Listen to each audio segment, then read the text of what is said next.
तो अभी हमने पढ़ा कि शाहजहां ने जो है सादुल्ला खान के नेतृत्व में एक सेना भेजी थी चित्तौड़ किले की जो पुनः मरम्मत हुई वो सारी की सारी तोड़वाने के लिए। और सादुल्ला खान की सहायता के लिए किशनगढ़ के एक और राजा को साथ में भेजा गया था और उनका नाम था रूप सिंह। और जब यहाँ पर सादुल्ला खान के नेतृत्व में चित्तौड़ किले का जितना रिकंस्ट्रक्शन हुआ वो सारा का सारा तोड़वा दिया गया। रूप सिंह जी ने उनका सहयोग किया। तो शाहजहां ने तोहफे के अंदर उनको मांडलगढ़ जो है वो दे दिया गया था। अब ये ध्यान रखना, ये मांडलगढ़ जो है यहाँ पर कुछ बात वापस होगी। अब होता क्या है, राज सिंह के दिमाग के अंदर कहीं ना कहीं जो है शाहजहां से इस बात का बदला लेने के लिए उनके दिमाग के अंदर कहीं ना कहीं जो है ये बात चुभ गई थी। अब वो किसी न किसी एक घड़ी के इंतजार में थे कि कहीं ना कहीं कुछ भी थोड़ा सा मौका मिले और जो है इनके खिलाफ कोई ना कोई मैं प्रतिक्रिया दे ही दूं। और वो समय आता है 3 साल बाद, 2 साल बाद एक समय आता है सितंबर 1657 के आसपास। शाहजहां की जो तबीयत है वो खराब हो जाती है और उनके जो बेटे थे वो उत्तराधिकार संघर्ष के लिए जो है लड़ने शुरू हो जाते हैं। औरंगजेब उस समय दक्षिण के अंदर थे। 4 बेटों के मध्य उत्तराधिकार संघर्ष है वो शुरू हो जाता है, जिसके अंदर सुजा, मुराद, औरंगजेब, दारा सिको ये सब आपस में जो है लड़ते हैं। राज सिंह के पास सबसे अच्छा मौका ये था कि जो क्षेत्र मुगलों के अधीन है वहां जाकर तो जितना भी पैसा लूट सकते हैं वो लूटना है। दूसरा, जो मेवाड़ के क्षेत्रों के ऊपर मुगलों ने अधिकार कर लिया था उन सारी जगहों को जो है वापस क्या करना है, मेवाड़ के अंदर ले आना है। और ये समय आता है 1658 के आसपास। वो टीका दौड़ करवाते हैं। आप सब जानते हैं कि टीका दौड़ क्या होते हैं, हम बात कर चुके हैं उसके ऊपर। और टीका दौड़ के बहाने उन्होंने आसपास के जितने भी क्षेत्र थे वहां सारी जगहों के ऊपर उन्होंने आक्रमण करने शुरू कर दिए। उन्होंने सबसे पहले आक्रमण किया मांडलगढ़ के ऊपर। अब मांडलगढ़ के ऊपर क्यों किया ये मैं आपको पहले बता चुका हूं। तो सबसे पहले टीका दौड़ के बहाने उन्होंने किस पर अधिकार किया, मांडलगढ़ पर। मांडलगढ़ के ऊपर वो अधिकार करते हुए आगे गए दरीबा पर। जो मुगलों ने पहले उनके ऊपर अधिकार कर चुके थे वो लोग। मांडलगढ़ और दरीबा दोनों के ऊपर अधिकार किया और दोनों जगह से 22,000 के आसपास उन्होंने जो पैसा था वो वसूला। अब ये मेवाड़ के जो क्षेत्र उनको प्राप्त करने थे जो रियासत के अंतर्गत थे और मुगलों ने जिन पर अधिकार कर लिया था वो तो उन्होंने कर लिया। अब उसके बाद उन्होंने एक नई योजना बनाई राज सिंह ने कि जो क्षेत्र दूसरी रियासतों के अंदर है और जो मुगलों के अधीन है वहां से हम पैसा लूटेंगे। पहली बात तो वो हमारे रियासत के क्षेत्र नहीं है, इसलिए प्रजा के साथ किसी प्रकार का अन्याय नहीं होगा क्योंकि वो हमारी प्रजा नहीं है। तो राज सिंह जो है मालपुरा की तरफ, रूपनगढ़ की तरफ, जयपुर रियासत की तरफ जो है चल पड़े। और वो लूटते लूट से बहुत सारी जगहों को लूटते हुए रूपनगढ़ तक पहुंचे। ये जो रूपनगढ़ है, ये जो मालपुरा उस समय जयपुर रियासत के अंतर्गत आया करता था, उससे 20 या 25 कोच की दूरी पर जो है वो स्थित है। और वो जो रात का उनका विश्राम है वो रूपनगढ़ में जो है वहां पर ठहरे हुए थे। वो सुबह की बात थी। राज सिंह जिस महल में रुके हुए थे उस महल की बालकनी के अंदर आते हैं और खेखारा करते हैं। आप सब समझते हैं खेखारा क्या होता है। और उसी महल के नीचे एक साहूकार का घर था और साहूकार की जो बहू थी वो नीचे बर्तन धो रही थी। और राज सिंह ने जैसे ही खेकारा किया तो उस बहू ने ऊपर देखा। तो ऊपर देखा कि महाराणा राज सिंह खड़े हैं। फिर उन्होंने देखा कि उनकी जो मुंह की दिशा है वो किस साइड है। तो उन्होंने देखा कि मालपुरा की साइड है।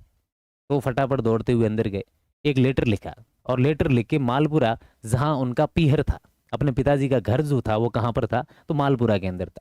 अपने पिता को एक लेटर लिख दिया उन्होंने हाथाहाथ कि सुबह तक घर के अंदर जितना भी गहना है, जितना भी पैसा है, जल्दी से जल्दी खाली कर देना, क्योंकि सुबह जो है राणा जी मालपुरा को संभालेंगे।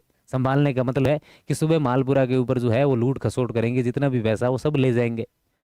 और ये जैसे ही समाचार उनके पिता को मिलता है, मतलब जिस बहू ने राज सिंह को खंखारा करते हुए देखा था, उनके पिता को जैसे ही ये समाचार मिलता है वो मालपुरा का अपना घर, सामान, पैसा जितना भी था वो सारा वहां से लेकर निकल गए। अब आश्चर्य वाली बात ये थी कि ये बात राज सिंह के सेनापति को भी नहीं पता था कि वो सुबह मालपुरा के ऊपर अटैक करेंगे। राज सिंह जी की खास आदत थी कि वो कभी भी किसी योजना को किसी के साथ शेयर नहीं करा करते थे, किसी को नहीं बताते कि सुबह जो है कहाँ पर जाना है। राज सिंह सुबह का समय हुआ और उसके बाद वो वापस मालपुरा की तरफ उनकी सेना निकल पड़ी, सारे घरों को लूटा। और जो बड़े साहूकार का घर था, अंत में वो वहां पर पहुंचे और उन्होंने देखा कि साहूकार घर में ही नहीं है। चलो कि वो तो घर में नहीं है, कहीं और आसपास गए हुए होंगे, घर को लूटना है, घर को लूट के आ जाओ। घर के अंदर गए, साहब बर्तन नहीं मिला, एक कुछ भी नहीं था। राज सिंह जी को नहीं मिला, उन्होंने ज्यादा उस समय सोचा नहीं और उसके बाद वो वापस मेवाड़ की तरफ लौट आए। लेकिन उनको कहीं ना कहीं ये बात खाई जा रही थी कि ये बात किसी को नहीं पता थी कि मैं सुबह मालपुरा के ऊपर जो है वो आक्रमण करने वाला हूँ। आखिर उस साहूकार को पता चली तो चली कैसे। सेना को भेजी कि इज्जत के साथ साहूकार को यहाँ बुलाया जाए। साहूकार दरबार के अंदर आते हैं, राज सिंह जी सामने बैठे हैं और राज सिंह जी ने उनको पूछा, उनको कहा कि आपके जो 7 गुना है वो माफ़ है, सब कुछ माफ़ है। एक बात सच सच बताओ कि आपको कैसे पता चला कि जो मैं मालपुरा है वो सुबह लूटने आने वाला हूँ? तो उन्होंने कहा कि महाराज दरबार मुझे तो नहीं पता था, लेकिन मेरी बेटी है जो रूपनगढ़ ब्याही हुई है, और उन्होंने जो मेरे को एक लेटर लिखा था और कहा कि सुबह राणा जी जो है वो मालपुरा संभालेंगे, तो उससे पहले तुम संभल लो और वहां से निकल जाओ, जितना पैसा गहना है वो सब लेकर वहां से निकल जाओ। क्योंकि उनको कैसे पता चला है कि वो तो मन को नहीं ठा हमारा राणा जी, वो तो मैंने ठा है।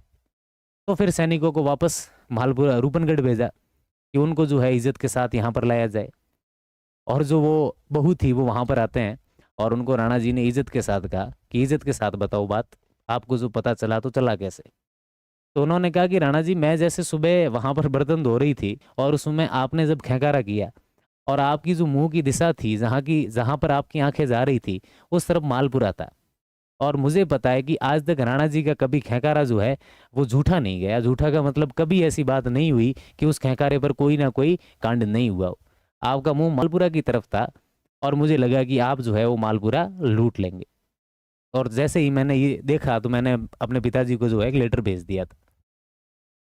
उन्होंने महाराणा राज सिंह ने दरबार के अंदर कहा कि सुना था कि 32 लकड़ी कोई लुगाई होती है, लेकिन आज देखा है कि वास्तव में जो 32 लकड़ी कोई लुगाई होती है। ये बात 1658 के आसपास की है। और उसके कई साल बाद 4 से 5 साल बाद जो 1662 के अंदर अपने राजसमंद जो झील है उसका निर्माण शुरू होता है। और राजसमंद झील का जब निर्माण शुरू हुआ और जब उसके पाल की नींव रखनी थी, तो नींव के अंदर ब्राह्मणों ने कहा कि साहब इसकी जो नींव है वो 32 लखनी लुगाई के हाथों से ही तय होगी और कोई जो है वो किसी के हाथों से नहीं रहेगी। तो कि साहब 32 लखनी लुगाई तो अब कहाँ से लाएं अचानक एक साथ, तो अब कहीं से मिलेगी और उसके पारख भी क्या होगी कि वो 32 लकड़ी है कि नहीं है। तो फिर कहा गया कि राज सिंह जी को याद आया कि नहीं नहीं नहीं, एक थे तो सही सेठनी जी, उनको बुलाना पड़ेगा वापस। रूपनगढ़ पत्र भिजवाया गया और उन्हीं सेठानी जी को जो है वापस बुलाया गया और उन्हीं के हाथों से जो है राजसमंद झील की क्या रखवाई गई थी, नींव रखवाई गई थी। और उसका अगर प्रमाण आपको देखना है तो आप जब राजसमंद झील जाएंगे तो उसी झील के पास एक जैन मंदिर बना हुआ है। किसका बना हुआ है तो ध्यान रखना, दयाल शाह का बना हुआ है। किसका बना हुआ है? दयाल शाह का एक जैन मंदिर बना हुआ है। और वो मंदिर जो है वो उसी सेठानी के हाथों से बनाया हुआ है। और आज भी एक प्रसिद्ध दुआ है जो उस क्षेत्र के अंदर चला करता है कि 9 चौकी 9 लाखरी, 9 चौकी 9 लाखरी 10 करोड़ री पाड़, सहा बंधायो देवर और राण बंधाई पाड़। मतलब सुसाह है, उन्होंने क्या बंधाया था कि उन्होंने देवरा यानी जो है मंदिर बंधाया था, और राण बंधाई पाड़, और पाड़ की जो नींव है वो किसने रखी थी? तो महाराणा राज सिंह ने रखी थी।